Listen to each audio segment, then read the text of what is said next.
Here we have the newest addition to the Groove synthesis family. It's the Third Wave 8M, and it's an 8-voice version of the Third Wave that comes in a rack-friendly desktop unit. It's got a few less knobs than the original desktop version, but it's got a massive, beautiful screen that more than compensates for that. The contextual knobs and buttons work a treat, and you really don't miss those extra few knobs. It feels and it looks like a very slick bit of kit. And that's because it is. When the Third Wave first came out, the big selling point that everybody latched onto was the fact that it was like a modern day PPG. You got the PPG 2.2, you got the PPG 2.3, and then came the Third Wave. And I put it up against my mate's original 2.2, and the differences were mainly non-existent. And the tiny differences we did find were minimal. So it really was like the rebirth of the PPG. Since then, Behringer have released their Wave, which is a budget version of the PPG. And that even recreates the hieroglyphic impenetrable interface of the original experience. And when the Behringer first came out, I think a lot of people thought it might be the death of the Third Wave, but that's because they didn't understand quite what this could do. Yes, it can do the PPG stuff. Hitting this wave flow knob gives us specific settings that work like a PPG, so the upper wavetable on and off. On the PPG, each of the wavetables have got a second wavetable you could modulate into if you wanted, and this has got exactly the same. We've also got waveform smoothing. If I hit this, you can see we've got those little steps in that waveform. But if we turn on waveform smoothing, that instantly goes nice and smooth, and you can hear we've lost those little buzzers, those little high frequencies in there. Turn it back on. And we've got ourselves almost a sine.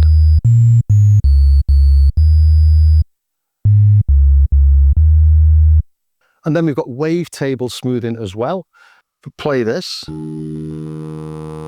that's modulating with an LFO through the wavetable. And we can see and you can hear it's stuttering as it goes to each discrete wave. If I put wavetable smoothing on, with the joy of modern CPUs, that's now nice and smooth.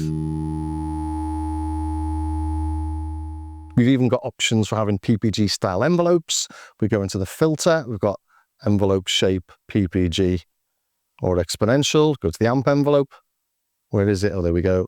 PPG shape, exponential. And in the oscillators, we can reverse the wavetable to PPG parameter. Like come into the oscillators there, we've got reverse key to waves, on or off. And again, this is something the PPG did. As it modulated through the wavetable using the key position, it would start with the low ones at the top and the high ones at the bottom. So the other way around you might expect. So again, another little parameter in this to give you that exact PPG style experience. So putting all these different things together, in short, this can do anything the PPG can do. But, and this is a big but, and where it moves away from the Behringer, is that in terms of functionality, this completely obliterates the Behringer Wave and the PPG. In fact, it's exactly the same as the much more expensive 24-voice versions. We've still got 3 oscillators, we've got 4 envelopes, we've got 4 different LFOs, we've got the 2 effect settings, we've got the modulation matrix, and this has got, I think it's 29 different sources. Hit a source. And 129 destinations, 126 destinations, destination assign, go to the cutoff, change the amount. All really simple to use. But when you start looking at each of those modules independently, you start to realize quite how flexible this is. The oscillators, for example, we've got the PPG style waves. They're 8-bit, 128 samples per wave. 64 waves. Then we've got the U waves. These are 96 kilohertz, 1000 samples or 1024 samples, high res waves. Then we move into, come on, where are they? Then we move into the analog wave shapes. We've got sawtooth, square, triangle, and a super saw in there as well, and different noise. And then we move into samples. And each of these sample oscillators can have up to 8, I think it is, different samples in there. So here's some I've created, which I'll demo in just a second.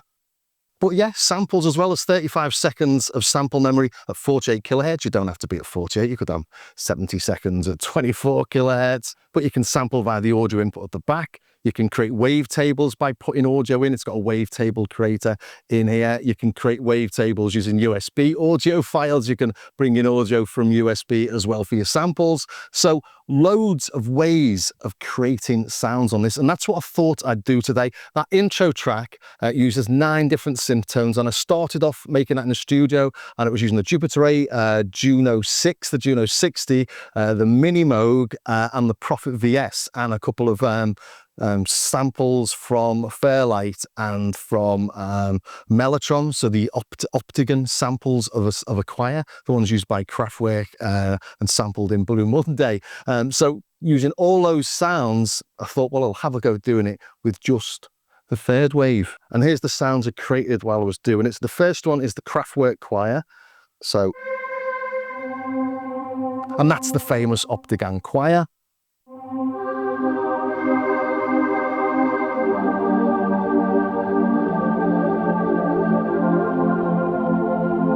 If we come in here, I'll just show you quickly. Manage the multi-samples. Here we go. So that was in number 10, I think. Where are we? There we go. Here it is. So a looped sample.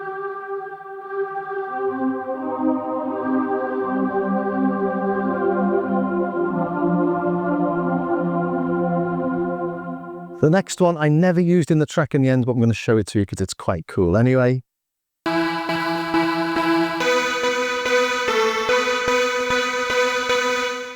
And some of you might recognize that from the Fairlight. It was Art and Noise used it, didn't they? And that's got 3 separate samples in it. You can hear those looping there, can't you? And these are CMI choir 1, 2, and 3. And you can see the loop points on these. They're the red markers. Going to loop, you can see that. And we've got a crossfade in there as well.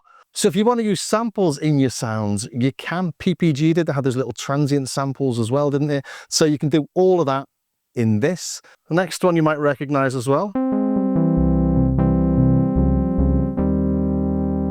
It's not copied exactly, it's not identical, but it's just a nice piano style tone to kick stuff off with.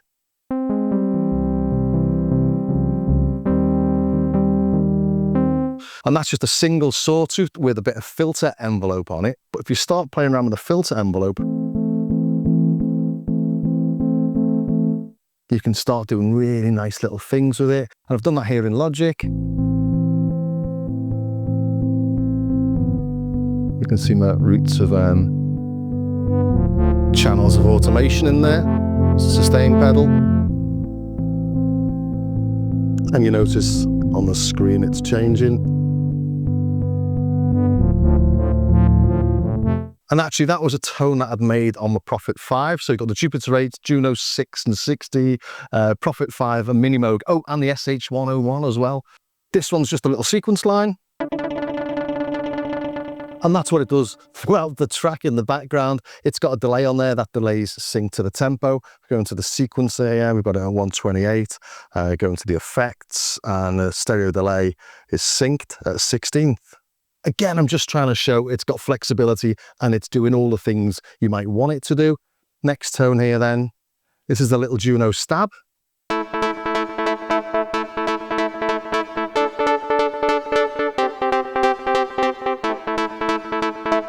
And that's using, again, the analog waves. It's using a pulse and it's modulating the pulse with the envelope, just like you do on the Juno. Coming to the modulation, modulation 1, VCA envelope to the oscillator 1 pulse width. I've also got the stake variable filter on that in high pass mode.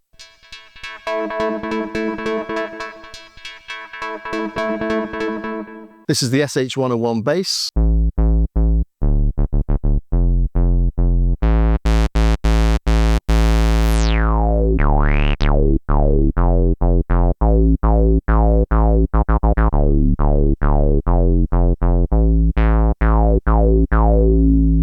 And like any SH101 tone, that's really simple but really punchy. It's just a square wave with a bit of filter modulation on there and a little bit of resonance. Really nice and fat sounding though, isn't it?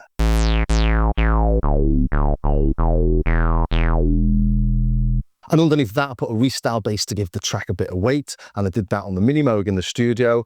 And here, we have the same thing.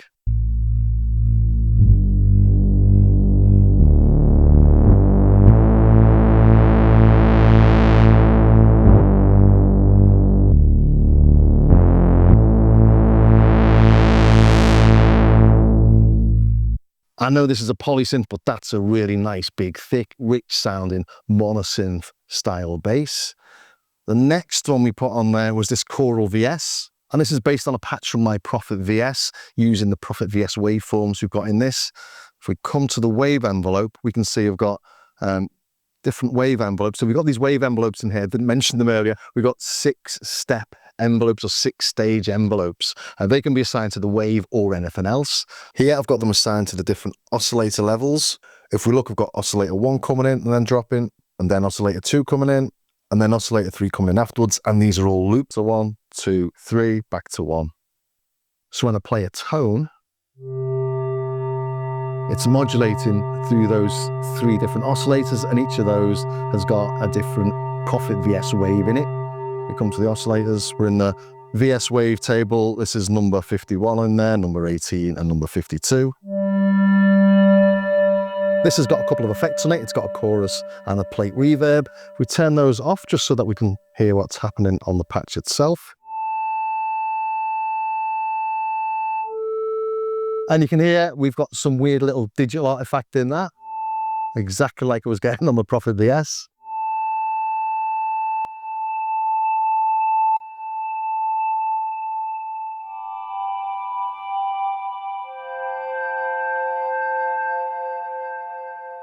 But it's a beautiful little tone, and you can't do that on a standard analog polysynth. Next up then, I've got this JP8 soundtrack. This is one I created on the Jupiter 8 originally. It's just a big flowing sort of lead line.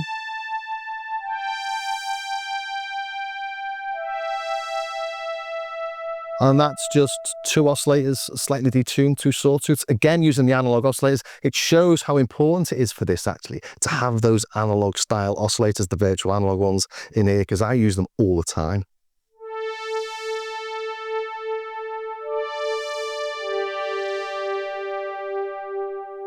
Lovely. Next up is the VS bell. Again, another one from a Prophet VS. And I think in the track I use it like this. Just occasionally. And again, high up, you can hear that aliasing exactly the same way as my Prophet VS does it, keeping all that character in here. And I do have a video with the third wave and the Prophet VS, me putting my VS wavetables into the third wave. I think it was a couple of years ago now, but I've got about 3 hours worth of videos showing all the different things that the third wave can do. So I'm trying to condense it all into this one video. Check out the description. I'll put as many as I can find in there, but there's loads of different things. Hopefully this has given you a good idea of what it can do.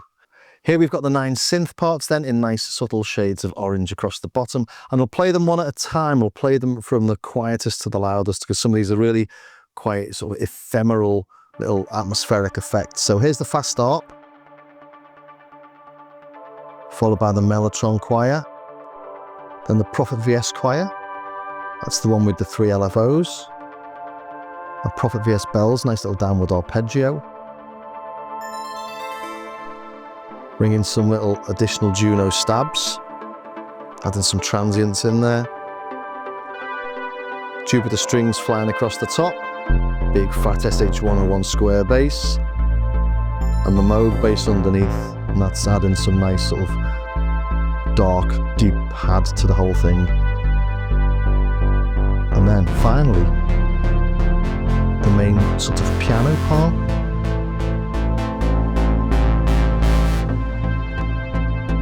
Nine synth parts, about 6 different types of synths in there. Works well, doesn't it?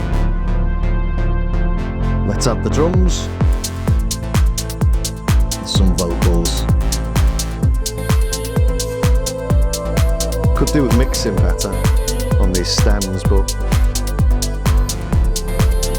nice, isn't it?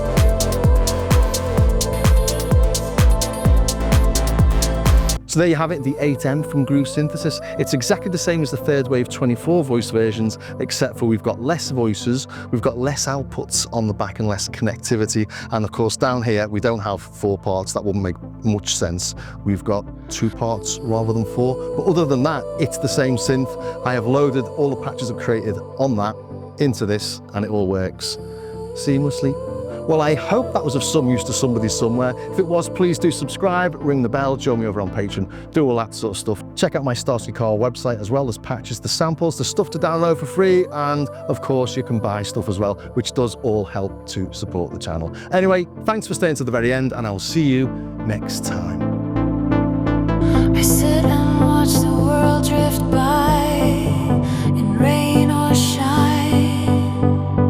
Watch people